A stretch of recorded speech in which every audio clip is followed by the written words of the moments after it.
All right, I'm joined here by Irina Novoselsky. Wow, impressive. That's the Belarusian in your family, in your A wife's little blood. bit, a little Yeah. bit. CEO of Hootsuite since 2023. Hootsuite is a social media revenue platform. I think most people know it as a scheduling tool, but you guys do a lot more now. You have some of the world's biggest brands as your customers: IKEA, Allianz, the World Health Organization. Before becoming CEO of Hootsuite in 2023, Irina was CEO at Career Builder.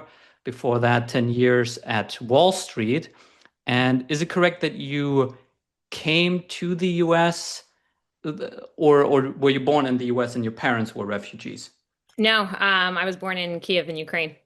Wow, okay. And how old were you when your parents left? Young, really young. My cousin came in a year older and he has a nice accent. I got a little, it's funny when you're younger and you want to fit in, you don't want the accent. Now when you're older, you're like, oh, it's charming. It's lovely. I can do an accent now. Yeah, So I came when I was 4. So that's incredible. So obviously you've done quite well for you arriving as a refugee and now, running a company that is doing really well and you guys have 1,500 employees or more, something like that. What is one, I don't know, one lesson that your parents gave you, imparted on you that has helped you in that incredible journey? yeah, one of those things that some of the best lessons are the ones you watch, not the ones you hear. And it is all about grit and resilience, of just, and you clearly have this as well, but somebody saying no to me does not in any way affect me, right? So you can hear somebody saying, oh, this can't happen, or this will never happen, or this isn't in the cards for you. And I hear it, and all I process is, okay, you're just not the right person, or I'm saying it wrong, or I'm asking the wrong question, or I'm asking it from the wrong angle. And so having kind of just that resilience of this is the path, this is where we're going to go. And it might take me hundreds of conversations. It might take me hours and hours. It might mean I have to learn something, do something. But I think just the power of releasing yourself from this freedom of this box of no. And I think about all these moments in my life where I've been able to make big changes and big leaps. I had this benefit of it's almost the lack of knowledge that this wasn't possible, right? You didn't know how hard something that you wanted actually is. And so the naivety of it just forced you to go do it. I remember when I was in investment banking, I was in the M&A group at Morgan Stanley, and I spent the whole weekend, which is very normal, working on this pitch for this MD. And I brought it in kind of Sunday night to him, and I said, hey, the meeting's Monday. Can I sit in? I wasn't planning on talking. Like I knew I was an analyst. That's not what I should be doing. And he said, yeah, of course. And I was like, great, I just want to learn and hear kind of what this material is used for. And I came back to the bullpen, which is where all the analysts sit, and they go, I can't believe you asked the MD that. I'm like, why? Because you're not allowed to ask to go to a meeting. You're not allowed to ask this stuff. And I just didn't know any better. And I thought, well, if I did the work, why not ask to go be part of the meeting? And so I think that's just showed up in my life in a million different ways where no is just not really no for me. Do you have any thoughts on how to cultivate this? Because you you kind of had to have this because you had such a difficult Mhm. journey, but I think oftentimes if you maybe grow up having it a little easier, it's not necessarily something that comes naturally to you. Do you have Yeah, it was any? more of survival. So I definitely appreciate that, Finn. And like clearly you have a lot of that, but just of how you kind of got our relationship started, which we'll talk about in a minute. But I think grit and resilience is a mentality. And I think that, it's a frame of mind in that one of the things, and I hear this all the time from leaders. I think no is a little bit lazy. And so I'll give an example before people come at me. But when we say, oh, we want to grow from X to Y%, or we want to do this thing, or we want to get this thing done, a lot of times the leaders will come back and say, oh, the vendor said no, or we can't do that, or we can't do this. And my first question is why? Usually, when you get to the third why, you've Mm. either figured out what the major roadblock is, because it's not really a yes or no most of the time. It's a cost benefit trade-off. You can do it, it just might be too expensive to do it. You can do it, but it might take too long. You can do it, or the quality won't be there, right? And so then that becomes a different conversation. Am I willing to spend the time? Am I willing to invest the resources? Am I willing to spend the money? And that's a very different decision for executives to make versus just saying, oh no, it's hard. okay, well, a lot of things are hard. Let's go figure out if the hard is worth figuring out. And so for me, kind of the rule is if you can ask three whys and you feel like at the end of those whys you have a good answer, then good, you're solid. If not, dig a little more. So why can't Mm, I? Okay, well, I can't because we don't have resources. Why don't we have resources? Because you said that we can't hire. Okay, well, what's the benefit of us doing this? Does it outweigh the cost? Yes. Okay, well, then you're on two whys and you already have a different answer. love it. And Marika also said, love that in the chat. So I guess that resonated. Now, the reason the main trigger of why I wanted to have you on is because obviously you're all over LinkedIn. You post a lot of videos and they're amazing. You posted recently on LinkedIn that I think in Q2 basically you generated like 11.6, 11.7 million impressions with your LinkedIn content. Can you take me back a little bit to what was that initial why to do it? How did you guys approach it? What was the timeline? What was the goal you guys initially set when you kicked it off? Well, for me, I'm Eastern European. We talked about your wife being Eastern European, and we're not big sharers as a culture. Like that's not something that naturally just comes to me. And so I grew up in this household of, you don't put your business kind of out there. And so I've really never did much of social posting. I don't have that need and desire. And so when I started as a CEO, I'm thinking I'm a CEO. I have real problems to go solve. I have a real job. I don't have time for this. And I started meeting with our customers. And I started realizing, part of what I do as a leader and a CEO is I meet with a lot of customers. And I do it a lot virtually, I do it in person. And one of the things I started realizing is I was always a little bit of a stalker. I think there's a nicer word for it where you're the consumer of social, but just not the poster. And so I don't know the nicer word, stalk social. Lurker. I Lurker, don't know. thank you. Thank I you. don't know Thank if you. it's better, but Lurker, that sounds a little creepier, but I'll take it. And so I would lurk at what all my customers were posting before I would meet with them to just understand what's top of mind. I would lurk at what's happening in the industry. What are people saying? What are people reacting to? And all of a sudden, I started noticing, I'm like, this is a really important growth channel. And by the way, at the same time, as the CEO of this company, I would be seeing the results that all these customers that were on social, whether it's executives or not, would be getting from it. And then the stats kind of started coming in. My finance brain just, started looking at this and thinking, oh, I can't, how do I say no to this? That, especially with this new generation coming in, where social media is the third most important buying resource for them, that's double the rate of any older generation. And so it's in their top five versus X boomers was barely in the top 10. And so when you think about kind of what our customers are doing, and one of these stats that was really mind blowing for me is that 84% of buyers had their first conversation with the ultimate winner of who they decided to go to. And that doesn't mean that all of our sales reps have gotten better. It means that our customers spend a lot of time on that day one list before they even reach out to a person. And so getting on that day one list, being on social is critical because so many people use executive social presence to decide who they're going to do business with, especially Gen Z, because being on social, 77% of them won't do business with companies that don't have exec social presence. They want to know what you stand for. They want to know if you're authentic, right? They're very into kind of, are you my people or not? And so the combination of just these customer testimonies that what they were using Hootsuite to do for their business, and then seeing the stats, I thought, okay, I'll do the nice version of this. How do I drink my own champagne? Um, yes. so I started leaning into it. So you became CEO in January 2023. Do you remember when you started publishing on I mean, LinkedIn? I always published, but it was kind of, Yeah. I'll tell you what happened is I used to publish content that like I wouldn't be super excited about reading, right? Like, yay, I joined a new company. I don't know if anybody really cares, right? Yeah. Or we launched a new product. I mean, I don't know how many new product launches I really follow unless it's maybe a new iPhone. And even then, I don't really follow that. I kind of see what Mr. B Not said. anymore, but Not yeah. anymore, right? I look what Mr. B says and then I figure out if that's what I want. But like, so I was posting stuff that as a CEO you should be posting, but as a reader, as a lurker, this is not the content I would ever consume. And so I think what really changed for me is probably 6 months or 8 months in, after I've kind of done the research, saw the stats, I realized, okay, I got to change some stuff. And so we developed our own framework that we use with customers, and I just decided to put that framework to work for me. What can you give the TLDR of that I framework? can. And you know what, Finn? I don't know if you realize this, but you use that framework to a T in just getting our relationship started and getting me kind of to join this podcast. And so we use this terminology called PET. And it's kind of how we nicknamed it because if it's a three-letter acronym, you remember it. And so PET. And so the first part of it is make it personal. The first sentence or two has to start with I.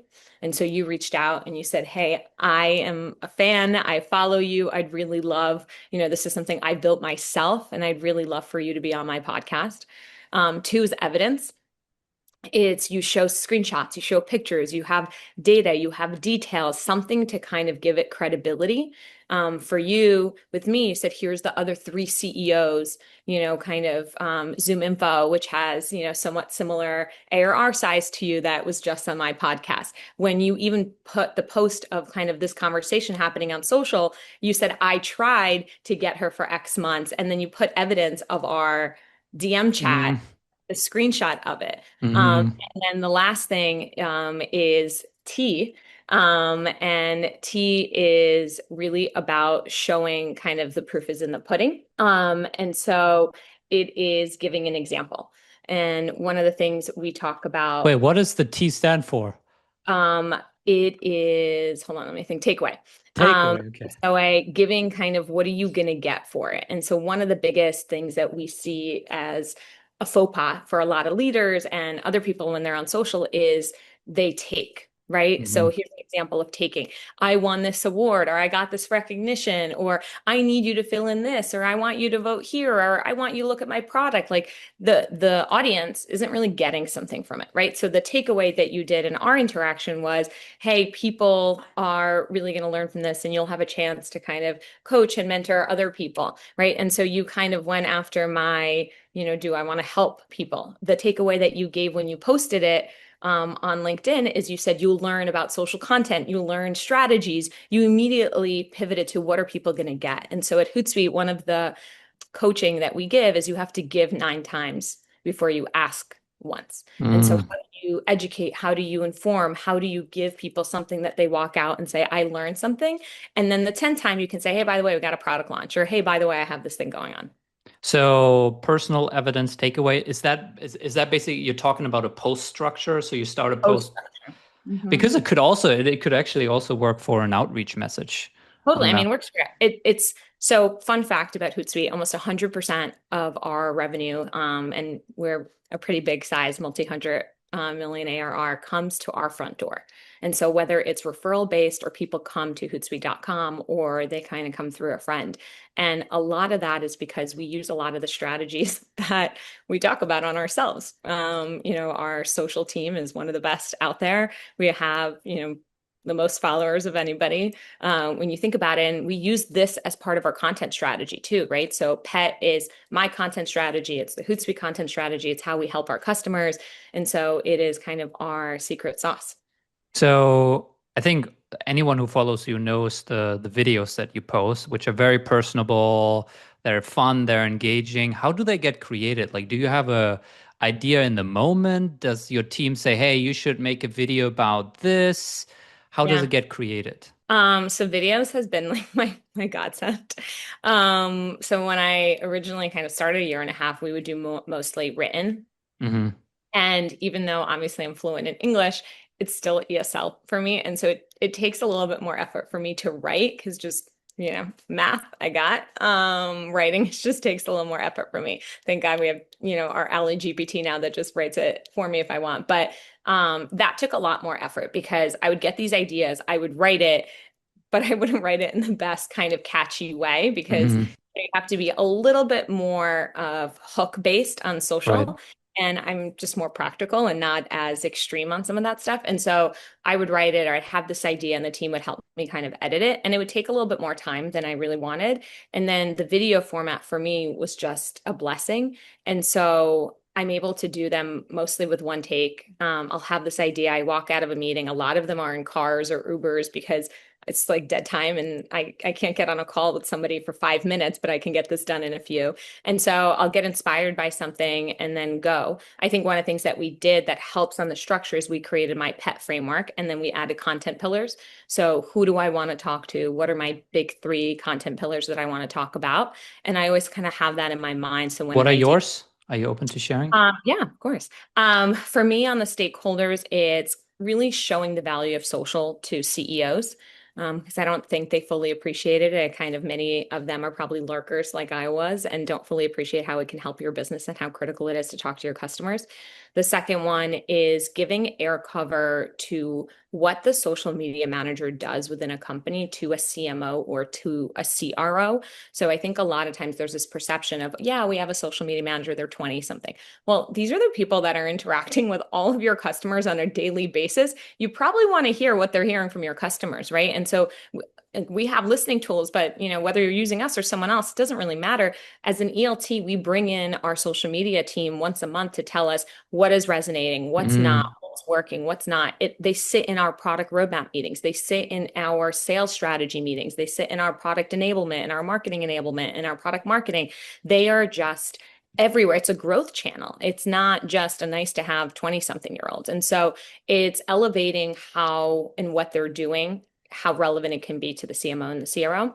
My content pillars are giving examples of how to use social, what's the ROI for business. Hmm. That gets really tricky. And then the third one is for me, I became a pretty young leader. And I made some really great mistakes, and I felt really isolated, to be honest, in some of my early roles. And so, one of the things that's really important to me is can I help an early leader think about how to be a better leader and kind of share some of the stuff that I've gotten better at. And, there's lots of stuff I'm still making new mistakes on, but kind of just sharing some of that and giving back some of that is important to me.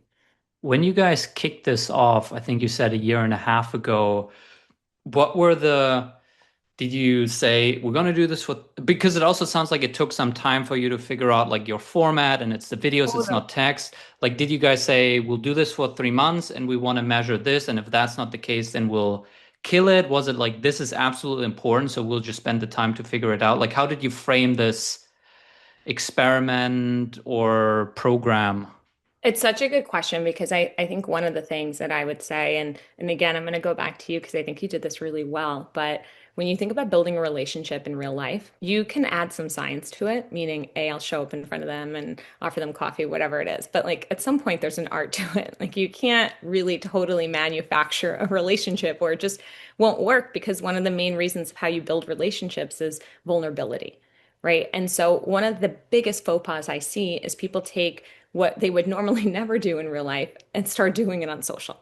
Right. So if me and you had this interaction and I'd say, hey, do you want to buy Hootsuite? Do you want to buy Hootsuite? You're like, no, I'm good. I'm not going to show up 10 seconds later and be like, okay, it's been 10 seconds. What about now? What about now? What about now? At some point, you're just going to be like, go away. This is terrible. Right. And so somehow we forget how to human interact when we take it to the digital world. And so for me, it was the same thing. It was imagine you're going to a room and it's the first time you're coming out of high school and you're networking. You don't really know how to network. You don't really know how to build a relationship. You don't really know how to do some of that stuff. And so we took that, for me personally, that beginner's mindset of starting on social of, okay, well, I don't know what content is going to resonate the most. I don't know what's going to work for me. I don't know what's going to be most authentic. And so we kind of had lots of ideas and we did some spaghetti against the wall. And very quickly, I'll tell you one of the things I hated. And I was like, I'm not doing that again. And I did it twice after. And then the third time, I was like, never doing it again. I really don't like the posts where people do the praising. I did this post where I talked about, celebrating our citizenship. We celebrate every year on December 13th. Of us being in America. And I'm really proud that, I have the opportunities I had because I wouldn't have had them in Ukraine.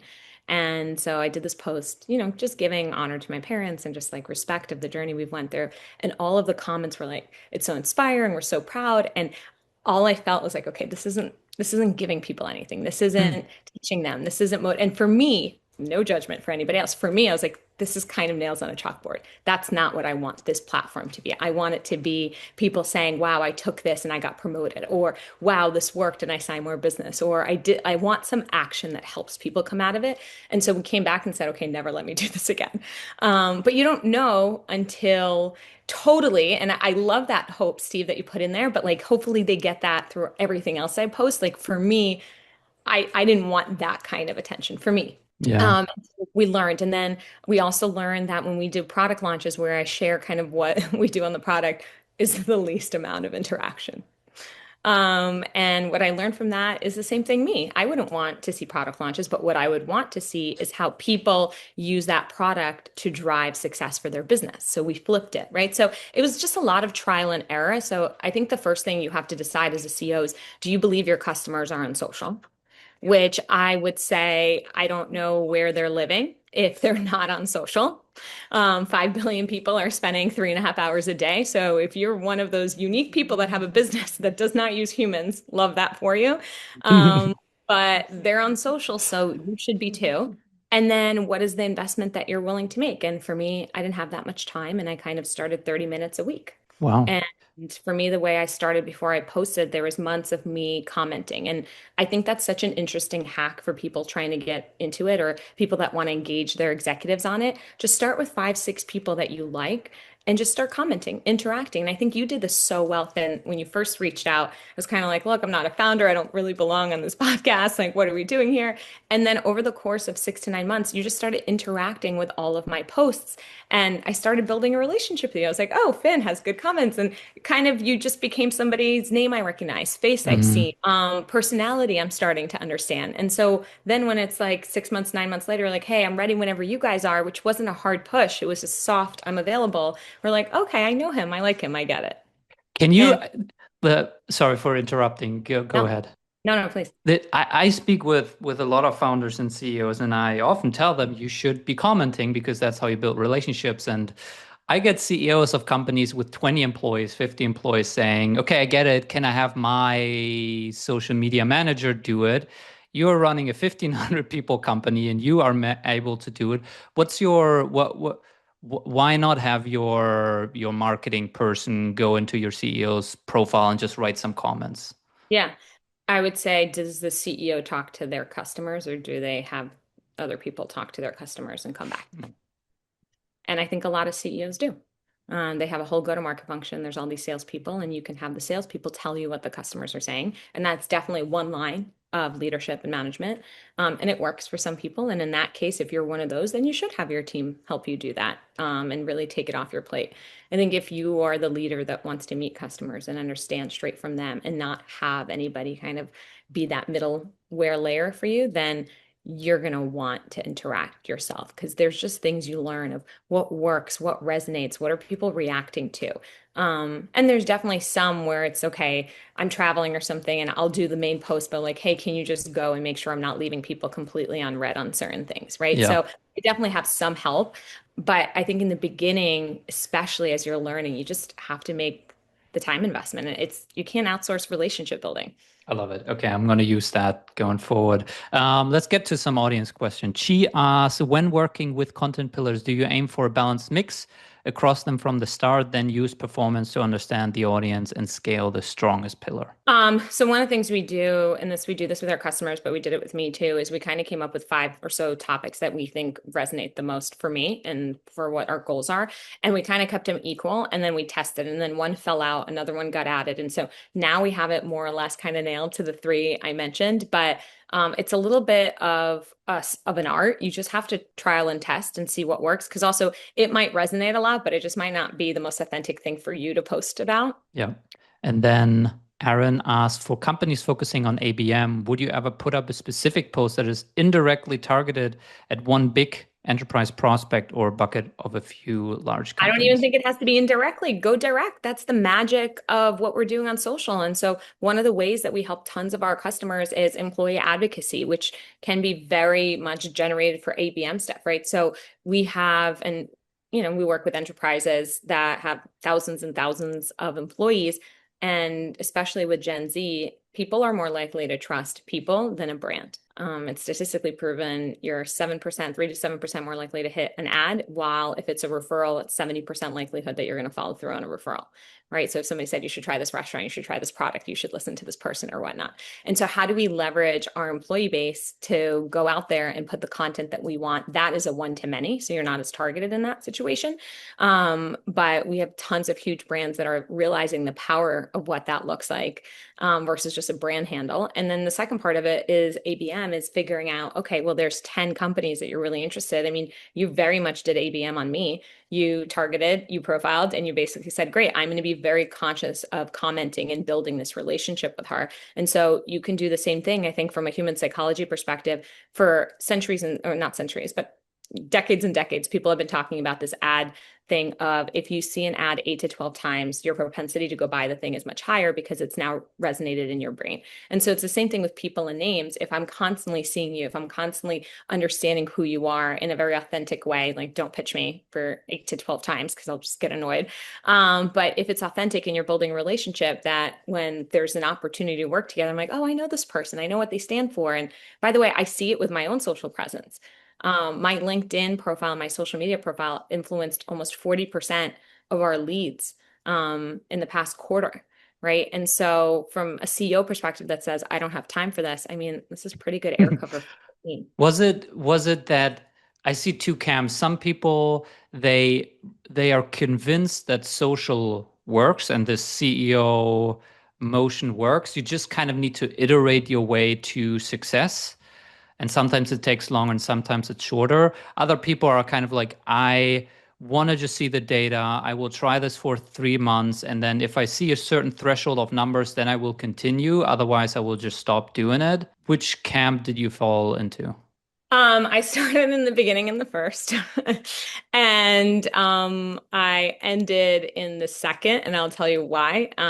I have the privilege of seeing all the benefit that we have over 100,000 customers, so I see the benefit that they are driving from doing this. And so because I saw that, I said, great, let's put targets in place. Like, what is my goal? If I put in X amount of time, what am I going to get out? And the biggest thing that I learned, and those that are really successful at this have the same takeaway, is what value do you put on a relationship, Finn? Like, how do you figure out the ROI of building the relationships that you do? I mean, impossible unless you want to just And measure how do you the. know it works? How do you know it works, Finn? I mean, for me, I feel it's obvious at some point if you, I think that's the key. It's obvious at some point, right? yeah, Like you didn't know that commenting, whatever, how many times you commented over 9 months would get you the guest on your podcast, but you're sitting here and you're thinking, okay, well, whatever I did just worked. I'm going to keep doing it. And so some of it, and this is where there's this art and the science. I was talking to one of my friends who runs a $2 billion B2B business, and he said, that's cute, Irene. I love that for the consumer businesses, but I have a B2B business. This does not apply to me. I'm like, okay, great. Do humans buy your product still? Because guess where your humans are? They're on social. And so I think a lot of this is just getting comfortable that it's not a perfect ROI formula, but it does get measured. I mean, we just recently, one of the things that we did, which is just like a tactical quick example, is we just brought in the NBA. And we were helping them really drive engagement using listening tools and just being much more targeted on the type of content that we were helping them put out. And we did a case study and we shared it through our employee advocacy tool. So our own owls just put on social the exciting progress that the NBA had by leveraging Hootsuite. So it wasn't a direct product brag, but it was just kind of here's a proof point. yeah, And there is another team that reached out to become a customer, and it became a 100K ACV deal that we closed in less than 60 days. They did not interact with that post one time. They did not comment. They did not like. They did not in any way do anything with that post. They went straight to that rep's DM and said, hey, this looks really interesting. Can we get on the phone to discuss it? yeah. And so how do I measure that? What do I do with that? But then when I look at my leads and I listen to Gong and I listen to what's happening and we look at the results after, we know it's working. Yeah. I you posted it on LinkedIn, 11.67 million impressions I think in Q2, which is obviously a lot. I mean, that's almost a million per week if I'm doing the math right. What are some of the ingredients you think that are helping you clearly crush to that extent if you had to, I don't know, create some takeaways, formulas, ingredients here? I don't know if I'm crushing, but it's slowly starting to You are feel more. crushing, but yes. Thanks. What I would say is the things that I was so cautious at trying to button up in the beginning, I kind of stopped caring about because I have no time to second guess and to double play and to do all this stuff, right? So for me, because again, I'm more verbal than written, the written piece I would edit, and it would take me like a week to get a post out. And I kind of got to this point where it's like, I know it's going to work, but I just don't have the time to be in my head so much because I was so worried, am I ruining the brand? Am I going to look stupid? Am I going to do this? And honestly, I just leaned into it and said, okay, this is who I am. Take it or leave it. And it might not just be for everybody. Right. And so I'm in a cab, and at first it's like a CEO's posting in an Uber. And like, what are we doing here? Right. And that's the time I had. So I just went into it. And then ironically, the thing that you're most scared of, which is being authentic, ended up being the thing that was probably the biggest unlock for me, because people just want authenticity. That was one. I think the second thing is getting a little bit more clarity on my content pillars help because I didn't know what to post about, right? There's so many things going through my brain. Like most people, do you really care about half the stuff that's in there? Because I barely do. I would like that out. And so once we finalized what are the right things for me to talk about, it allowed me to almost kind of go through an index file in my own brain as I'm going into certain meetings. I'm like, oh, this is a meeting that pertains to this. Okay, you're excited about this. Grab it on camera. And then kind of okay with just making some mistakes and learning. If I think a lot of people listening to this are marketers, are maybe social media marketers, and they would love their CEO or founder to do what you do, maybe their CMO, how would you coach them through how to get them to do it, how to make the case for it, and then how to support them if they're maybe not Yeah. naturals at it? I love that question. And we get that a lot from everything from kind of 5% companies to we just had that with hundreds of thousands of employee companies of we want our CEO to be on social more. And I would say three things. One, your CEO is definitely on social because they're a human. They're one of the 5 billion that's out there. They're following somebody. See who they're following, find the 5 or 6 people that they're lurking and then literally say, hey, you're a lurker that you've been following, just posted this great post, leave a comment and just push them to start commenting. Because Mm, commenting is kind of like this gateway drug where you slowly start and then it just pulls you into another world. And so help them identify they're already on social. They just might be a lurker, not a poster, and that's okay. And then push them into content because 70% of what gets you followership and impressions is really tied to the content, not as much even to the posting. And so you can get a lot of the way there without fully even putting yourself out there. And then the content leads to they're going to start feeling more comfortable in certain ideas and understanding what is it your CEO wants to talk about. There's usually goals or corporate strategy initiatives that they're constantly talking about. The best way to help is start drafting some posts for them and let them go edit to what feels most authentic to them. One of the things that we just put out there because we were using it internally in some of our customers is so ChatGPT doesn't have the ability to pull real-time social data. It's delayed by 6 months to 12 months, which is really hard when you're in a fast-paced social environment. So we just launched our social media GPT where you can type in kind of your company name or whatever it is, and it'll tell you the most relevant things that people are talking about you now. And so it'll write the post for you. So give it the content and then let the CEO edit it because sometimes they'll feel uncomfortable without it being their own words, but starting from a not blank sheet of paper is a lot easier. yeah. So, Vic, who are you lurking? Just identifying it because then they're yeah, like, okay, they're already doing commenting and then helping them get started on some of I the love posts. it. Vicky asked, do you focus on LinkedIn or utilize other channels too? For me, LinkedIn makes the most sense, but I definitely have other CEOs that we work with that post YouTube or post on Instagram. Right now, all I have capacity for is LinkedIn, but maybe there'll be another one coming, but And not is for a while. that my assumption is that you are mostly focused on those enterprise customers where it's like the global head of social media at IKEA that you want to build a relationship Yeah, with? like we're building a lot of relationships with CMOs and CEOs and VP of marketing and lead gen VPs, directors of social media and VPs of social media. And so a lot of them are on LinkedIn. Also for me personally, like we all have our comfort zone. I'm just getting comfortable here. I don't know if I'm ready to kind of go or anybody would really care about some of the stuff I'd have to post on Insta. If you were to add another channel, which one would it be, you think? I'm an addict to Instagram, so I would probably go to Insta. I It's love just it. I'm a good lurker on that one. So how do you fit it into your day? What does it like? Do you just comment in between Yes. Yeah. meetings? So I have kind of two structures. So, well, three. So one, I have this draft of, on email, you can do drafts. So anything that's kind of an interesting idea, I'm sitting in a meeting or something just like really jumps out at me, I'll write kind of in my social media drafts idea, like here's an idea. And then whenever I'm in a cab or an airport or in between something, I'll go look and just get one of those done. So anytime I'm in any moving vehicle, that is like my brain now knows, check drafts, go. The second thing is when I'm in between or kind of dead time, back when we used to read. Instead, I just go and quickly check social and kind of engage with what's happening. And so if I'm in between something or if I'm walking to something, don't walk in text, but I do sometimes. And then the third piece is once a week, I meet with my team and we kind of go over, hey, what am I doing well? What's resonating? What's not? What should I be doing better? What do we see other people doing better? What can I lean into? And just kind of brainstorm. And having that 30-minute a week actually helps me a lot because it just focuses it. Because it's very easy for it just to become kind of something that happens and it starts getting legs of its own. And so every week I'm able to kind of bring it back to what is it, the goal that we want to try to achieve.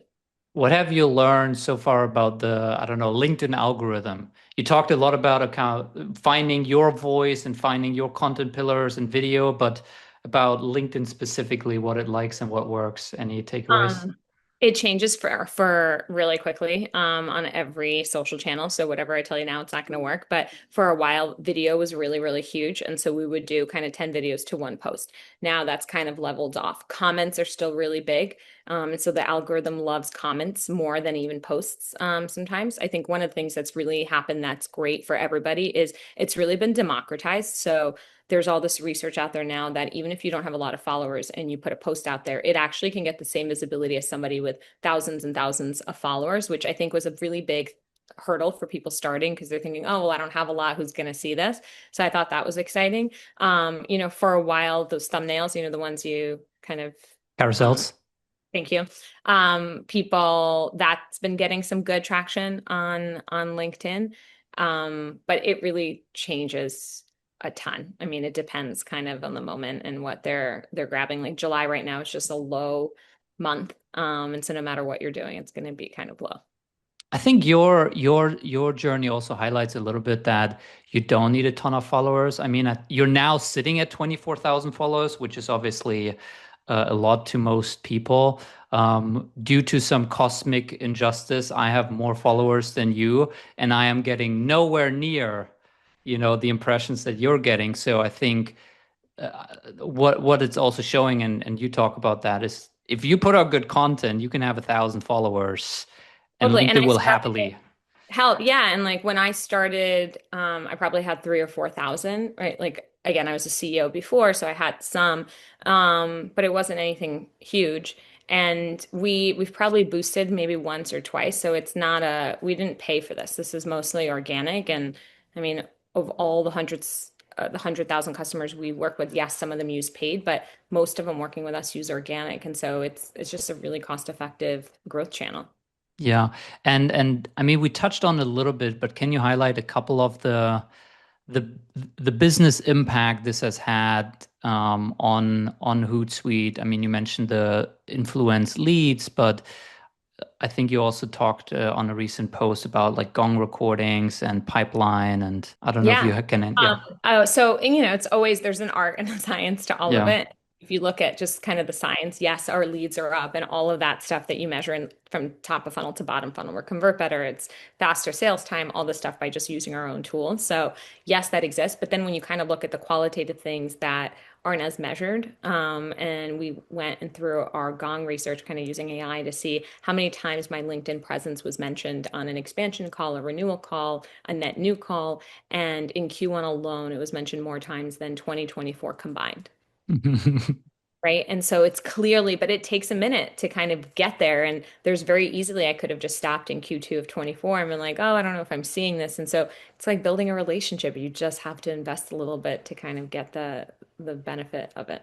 Yeah, I really don't like making this about gender, but I also talked with Alina Vandenberger before, Yeah. CEO of Chili Piper, and she specifically talks about that she feels like women are less active on social because it's socially ingrained that you shouldn't be out there, you shouldn't be, talking about yourself and all of that, where for men this maybe comes a little bit more natural. Do you have any advice for anyone, but particularly women who are maybe struggling with putting themselves out there and why to create content? What's the value of Yeah. it? I'm really grateful that the team I have is about a 65% female-led team. We have about 50-50 female, male kind of across our whole company. So it's exciting that we get to sit in that seat. And for me, I don't know how much of it's gender or not. I think kind of fear is an equal Yeah. symptom for all. But I do think one of the things that I've seen happen, and I'll comment on two sides, is there's some of it can kind of start, especially where I have seen certain leaders question why their leaders are posting, right? And it's viewed as, oh, you're just trying to kind of be a little selfish or you're trying to build your own brand. And to me, I think that's more on the leadership thinking than the person that's doing it. I don't view this as building my own brand. I view this as building a growth channel for Hootsuite. And so I love it when my execs post and our owls post because, sure, okay, is there a benefit they might leave one day and take that with them? Great. My job isn't to try to keep them locked in a room from growing their own brand. My job is to give them as much growth opportunities as possible. And if the day comes that I can't give them enough growth opportunities, they should go somewhere else. That's Mm, part of they should. It's kind of a two-way, team relationship where if I'm not giving you growth and challenge to grow and build your career, at some point, ideally, it's not a month or two, like I've earned the right for at least 12 months. But if you're not getting where you need to go, you should. And by the way, I should be supportive of that, right? Because you've done this amazing work for me at the Nest. You're going to take that and fly somewhere else. And so I view social in kind of the same way that I've definitely heard some CEOs kind of feel a little threatened when their CROs or CMOs or CPOs are out there and getting more followership. I view that as an amazing growth channel for your business. And so I do think it's a mentality switch. And I don't know if it's for women or men specifically, but I think there's just this fear of feeling um, self-conscious and that this is like a selfish thing to do. And I think as you engage in it, you will see that it's not selfish at all. It is air cover for your teams. It's helping get your brand out there. It's helping drive business. It would be the equivalent of saying that talking to customers is a selfish thing. And I would add that once you start doing, you learn that the stuff that works best is actually the stuff that helps people. It's not the Totally. stuff where you talk about how amazing and great you are. It's where you No, share it's an like insight. totally. It's like there's a whole LinkedIn meme of like, let me tell you how I like did my homework and frame it in a way that's like the most exciting thing. Like, I love that you got that award, but like, do I really want to see 10 posts of you getting awards? Like, not really. Like, you're either teaching me something or I'm moving on to somebody else, right? And so it's like any relationship. And so it also forces kind of the executives or even our owls in the nest to think, what do I want to put out there? What resonates? And then they see what customers are talking about, and then in real life conversation, they can pull it through. I mean, it is a relationship, and those people that kind of make it different because it's on digital aren't going to have a lot of success. Yeah. By the way, your previous point really resonated. Steve said really well said, and Vicky said, preach. Now, related to this, I previously before or on the LinkedIn post where I promoted it, I also asked people for question, and Osman Lee asked around an employee advocacy program, if you have any formalized way how you encourage your own. We eat, no, sorry, I'm not allowed to say that. We drink our own champagne. So yes, we do. So one of the things that customers come to us for is the employee advocacy tool that we have, and we do it ourselves. And so one of the things that we do is anytime we kind of have big announcements. So like we just launched this LA GPT, which is kind of Mhm. the social media real-time GPT. And so we had prizes on whoever posts the most gets the most engagement. And a lot of times the people win aren't the ones with a ton of followers. And it also is fun because everyone feels like they're contributing. So if you ever go on LinkedIn and you're just bombarded by all these owls posting stuff, that's probably we're running an employee advocacy campaign. And it's you do you have like a scoreboard? I don't know how it works in There's a Hootsuite. scoreboard. So the tool basically we'll drop some content pillars of what it is that we want to put out there, and then using kind of our chat GPT tools embedded, like our Ally GPT, you can edit it to be your voice, your tone, your emojis, what you want to talk about, and then you post, and then there's a leaderboard for those who have the most posts, the most engagement, the most followership, etc. And then the top, I don't know if it's 5 or 3, we give out kind of gift cards or swag because everybody wants some Hootsuite swag, which is That's impossible. cool. Now, you talk about turning social media into a revenue driver, revenue channel. Besides just actually posting and being active and creating good content and activating your CEO and executives, are there any other key elements to Yeah. to it? So lots of the companies that work with us really use it for the social listening aspect. And so one company, it's a really big food company, and they were debating launching a product in Italy, and they tested it on our listening tools and kind of saw that it wasn't going to land well. Nobody wanted, ironically, a cappuccino in a bottle in Italy. And so they pivoted it. I can see And that. really, everyone says that when I say that. And meanwhile, to me, I'm In like, hindsight, everything is obvious, but the yeah. Italians are. Yeah, are very particular to your point about their cappuccinos. And so they launched something else and it saved them all this money on, putting that out there. Or even, several years ago, L'Oreal was using some of our listening tools and during COVID saw that there's was a really big swell of talking about wellness and skincare. And I don't know if anybody really paid attention, but they had wellness and skincare products to market within like 30 days. They were the fastest company to have that to market. And it's because they were listening and kind of saw it. Or Starbucks was doing some of the listening work. And, the pumpkin spice latte that everyone's obsessed with for their fall, over the last few years, they saw the listening start to come down on it where people weren't as excited, but they saw Apple kind of pop up on the noise. And so I don't know how many you noticed, but they launched the Apple oat latte. I don't know what it was, something Apple for the fall.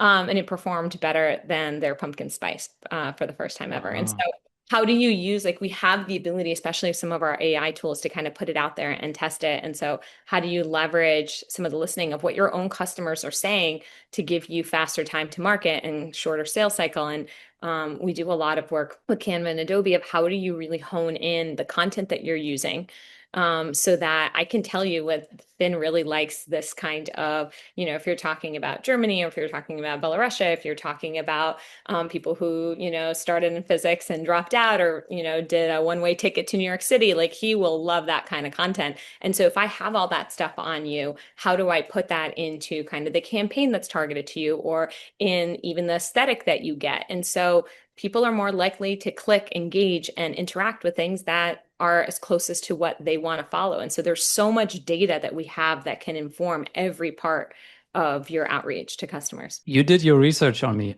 Pietro Giubelli said, no cappuccino in a bottle or after 11 a.m. in Italy. And that I know. name sounds very Italian. So um, Sounds like he knows. He has personal experience. he knows.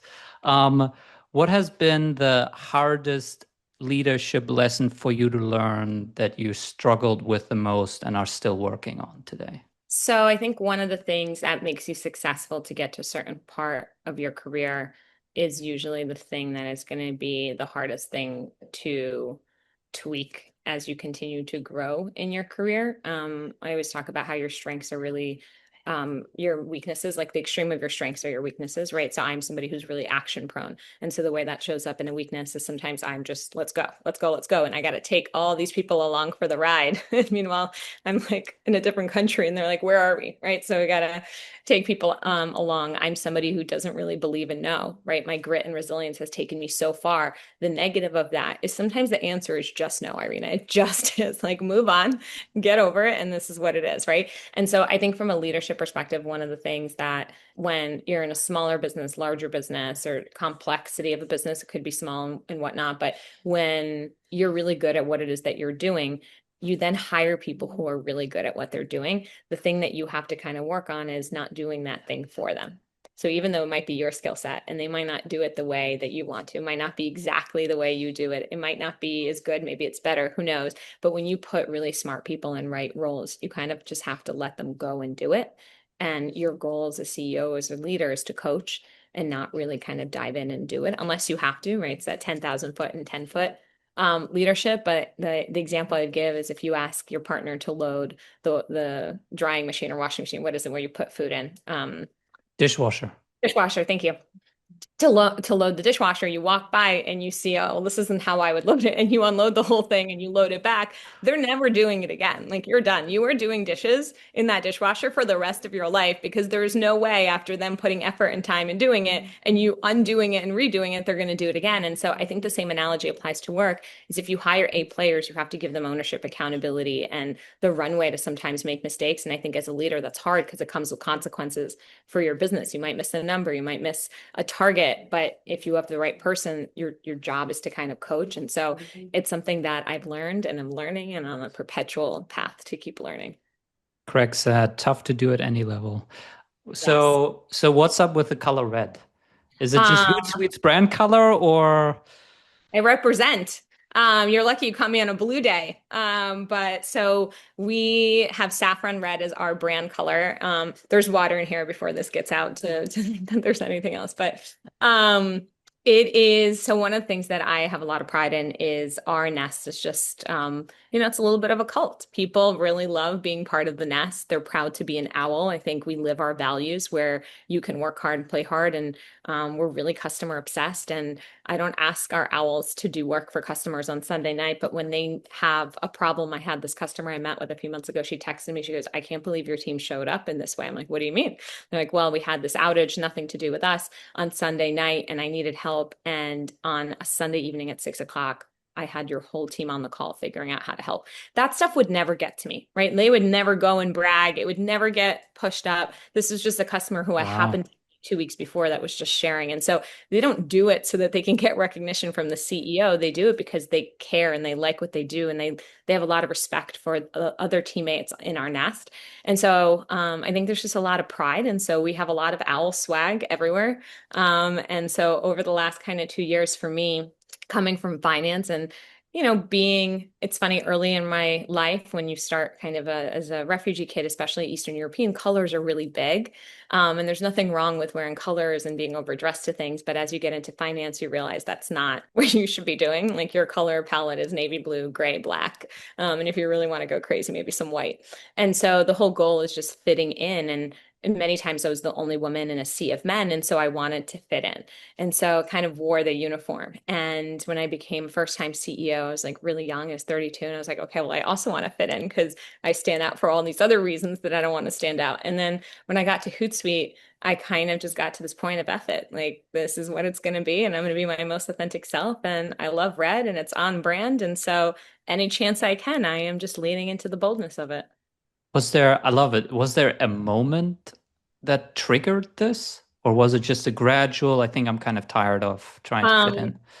I'll tell it's this is going to be very personal and weird, so I'm happy to share it. But I have a lot of respect for Taylor Swift, whether you like her music or not. I just think she's a really good businesswoman. And it happened to be at the same time that I started Hootsuite. She kind of started her early, I forgot what the tour that she just finished is called, but the Eras tour. And so I just started seeing all these images of her in red, and I would wear red lipstick here and there, but like never on a work call because that's so loud, or never to the office, or never in any way that would kind of draw too much attention.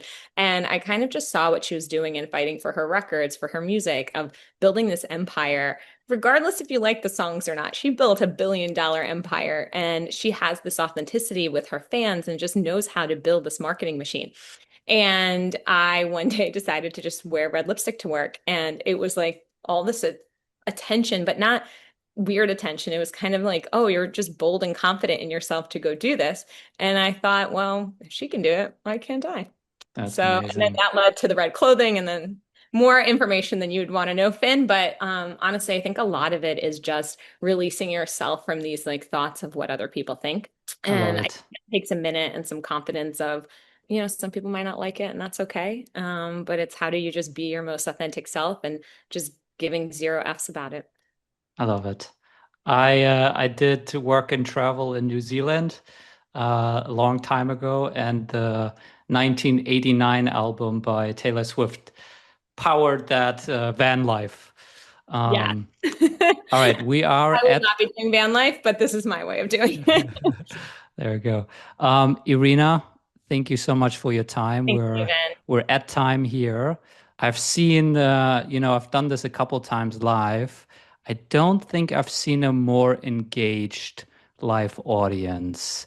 I see Marika, I see Vicky, very active, both on the camera and in the chat. And I think it speaks to you practicing what you're preaching, which is you're able to connect with people through social in a way that kind of translates in a real human way. And I think you're able to have your own super fans. All right, now we got a bunch of messages coming in of people saying, thank you for this. This was incredible. So, yes, thank Well, I you. give a huge shout out to you, Finn. I've talked about this on social of how you just practice kind persistence. And I think the opposite of that is people just hammering the same message over and over again. And that was not your tactic. You asked once, you took the time, you built a rapport, you commented, you engaged, and then you let yourself be open to say, hey, I'm here whenever you're ready. And it was just like this soft availability where it wasn't aggressive of these cold calls. Like we all get these DMs of like, this is the last time I'm emailing you. I'm like, great, stop emailing. Like I'm done. I was done on the first one. I don't need the fifth one. And so I think you did it just really well. And it was a masterclass in watching it.